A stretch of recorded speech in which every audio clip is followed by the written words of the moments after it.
অভ্যুত্থানের নেতৃত্ব দানকারীদের নিয়ে আগামী ২ মাসের মধ্যে একাধিক রাজনৈতিক দল আসবে বলে জানিয়েছেন জুলাই শহীদ স্মৃতি ফাউন্ডেশনের সাধারণ সম্পাদক ও ছাত্র জনতার আন্দোলনের অন্যতম নেতা সার্জিস আলম।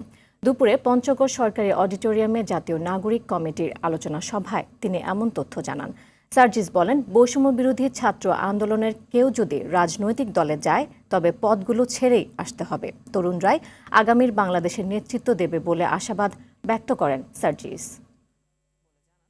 আগামী 2 মাসের মধ্যে আগামী বাংলাদেশে নতুন রাজনৈতিক দল আসবে, এক বা একাধিক রাজনৈতিক দল আসবে এবং এই অভ্যুত্থানে যারা নেতৃত্বে ছিল হয়তো তাদেরকে নিয়ে রাজনৈতিক দল আসবে। কিন্তু বৈষম্য বিরোধী ছাত্র আন্দোলনের যদি কেউ সেই রাজনৈতিক দলে যেতে চায়, বৈষম্য বিরোধী ছাত্র আন্দোলনের পথগুলো ছেড়ে তাকে যেতে হবে। সো নতুন রাজনৈতিক দল তরুণ প্রজন্মের নেতৃত্বে আসবে।